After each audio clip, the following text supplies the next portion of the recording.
Ah, les amis, la bande de tocards ont encore une fois perdu, mais ils sont nuls. Ils s'attendaient à quoi? À gagner contre nous. Mais sérieusement, on a tapé notre adversaire 5-0 en demi-finale.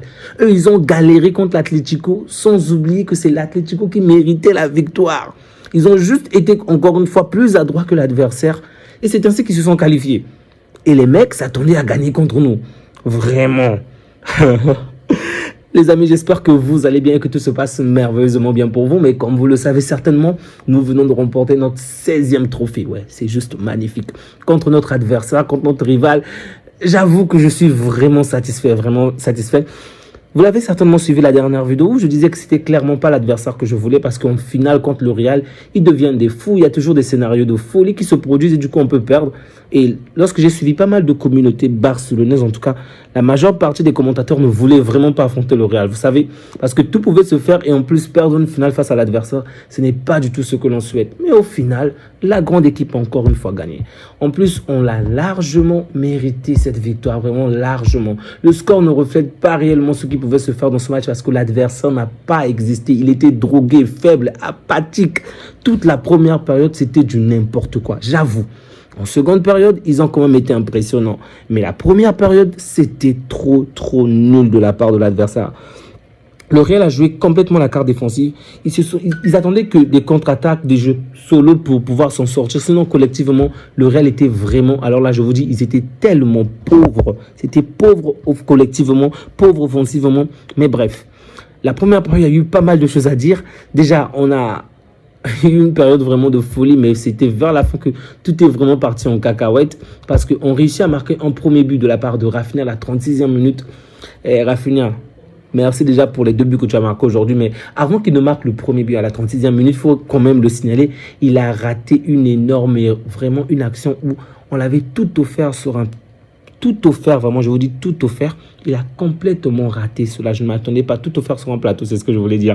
Il a complètement loupé. Mais il s'est rattrapé 2 ou 3 minutes après en marquant le premier but de la rencontre, donc à la 36e minute. Malheureusement, les adversaires sont teigneux, têtus.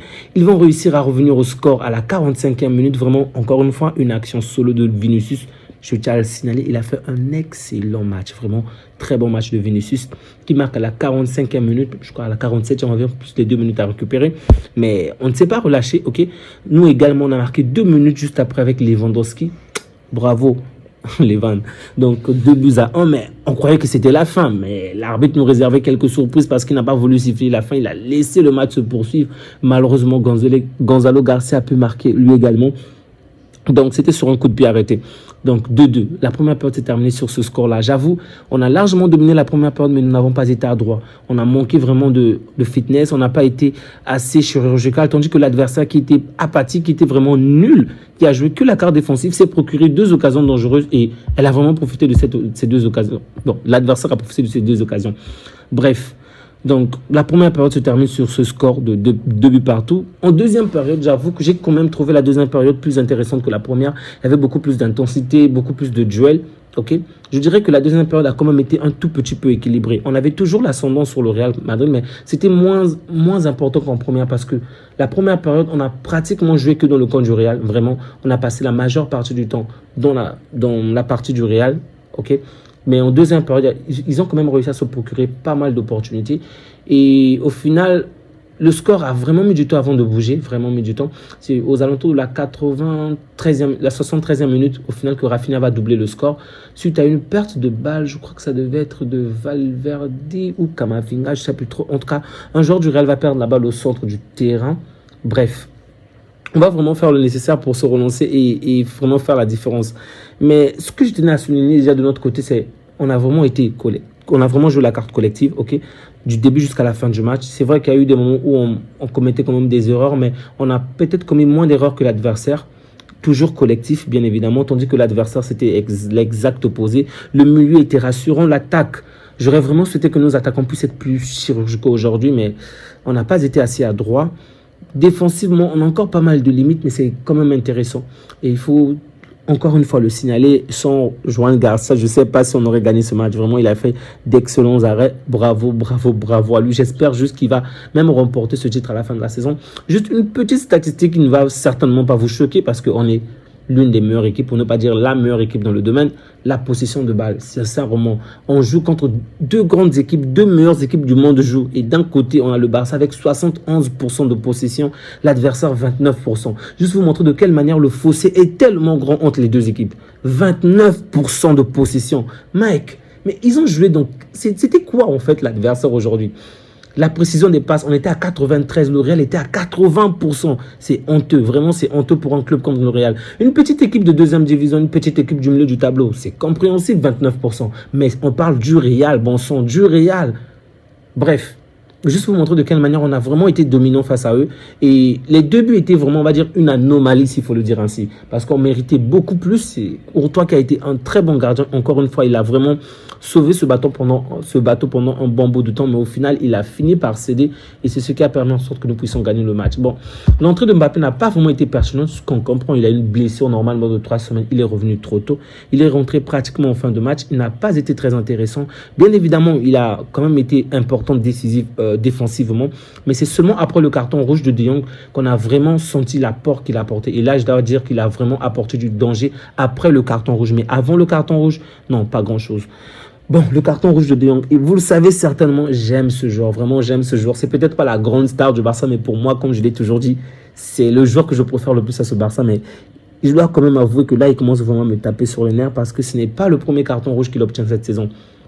Et ça commence vraiment à m'énerver. C'est le capitaine de ce club, c'est un grand joueur, c'est un très bon joueur, je n'en dis qu'on vient pas. Mais il y a des erreurs qui commencent à faire, ça commence énormément à m'énerver. Heureusement pour nous qu'aujourd'hui c'est la finale, ok, il n'y aura pas d'autres matchs après, mais imaginez qu'on était en demi-finale par exemple. En gros, il ne devait pas jouer la finale. Là, ce carton rouge aura certainement des répercussions sur le championnat, je pense, pour la Supercoupe. En tout cas, c'est la Liga qui va décider. Mais bref, dans tous les cas, ça commence vraiment à m'énerver des cartons rouges qui ne cessent de prendre ces derniers temps. Je ne sais pas pourquoi, mais bref. Heureusement pour nous, comme a tenu bon, que le coach a été intéressant, il a été intelligent pour sortir Yamal. Yamal que je n'ai pas trouvé exceptionnel aujourd'hui, je dois avouer. Je souhaitais vraiment que Bardi entre, mais ça ne s'est pas fait. Toutefois, on a gagné les amis, on a gagné. Donc, c'est ça la bonne nouvelle de la soirée. Lewandowski qui a été décisif en marquant, même si j'ai pas vraiment aimé le match dans l'ensemble. Ok, Fermin Lopez, j'ai trouvé un peu trop timoreux aujourd'hui. Il était trop timide dans le jeu. Mais bon, il a fait la passe décisive, donc on peut pas l'en vouloir. Rafinha, encore une fois, mais c'est pas Rafinha qu'on a sur le terrain. On a Hulk avec nous parce qu'il est trop fort et ses muscles, oh mince. Rafinha est trop fort. Rafinha est trop fort. Pedri, que dire de Pedri? C'est le magicien, vous savez. C'est le maître à jouer. Sans lui, rien ne peut se faire. Juan Garcia, juste exceptionnel. Bravo à Juan Garcia. Du côté du Real, j'ai pas vraiment été bluffé. Comme je l'ai dit, Vinicius a fait un très bon match. Je dois l'avouer, c'est un pleurnichard, mais aujourd'hui, il a vraiment été fort. Courtois également a fait un très bon match. Sans lui, le score était plus large. Les autres, je dirais Bellingham a fait un faux match. Tchouaméni, un match correct. Eduardo Camavinga, correct. Gonzalo Garcia, en dehors du but, je ne l'ai pas trouvé fameux. Rodrigo a eu de bonnes occasions, mais toujours pas décisif. Hudson a quand même été intéressant à quelques moments. Carreras, pendant un bout de temps, il a quand même fait souffrir Yamal, mais après, Yamal a repris le dessus. Valverde était catastrophique. Bref, c'est le Real, pas de collectif, pas de milieu de terrain, le jeu est toujours cassé entre les lignes, pas de pressing lorsqu'on a la balle, ça j'ai même pas compris. Vraiment, on vous mène au score, ou encore, même lorsqu'on avait la domination, nous sommes dans votre camp, mais au final, vous ne pressez pratiquement pas. Tous en train de jouer le mur, mais pourquoi vous jouez le mur? Le score est de 0-0. À ce que je sache, à la fin du match, on ne va pas vous donner le trophée si le score est de 0-0. Vous voyez, ils ont tous formé le bloc et ils laissent un seul joueur pressé. Et dès que le joueur se fait éliminer, un autre joueur vient, mais vous jouez comme ça depuis quand, vraiment? Bon, qu'est-ce que je raconte? Le Real joue généralement comme ça, mais c'était tellement nul, vraiment. J'avais l'impression de voir une grande équipe jouer face à une petite équipe. Et ça, c'est pas vraiment encourageant. Ok, je ne le dis pas pour juste critiquer le Real, vous le savez. C'est un grand club qui mérite tout le respect, mais je dois avouer que leur manière de jouer contre nous, on sent qu'ils ont la peur, vraiment. Alors là, le score est encore 0-0 partout. Mais d'où vient cette peur? Je comprends, on est trop fort, je comprends. Alors les culés, je vous souhaite une agréable soirée. Je vous souhaite une agréable nuit. Prenez bien soin de vous ainsi que des vôtres et que Dieu vous garde. Ciao.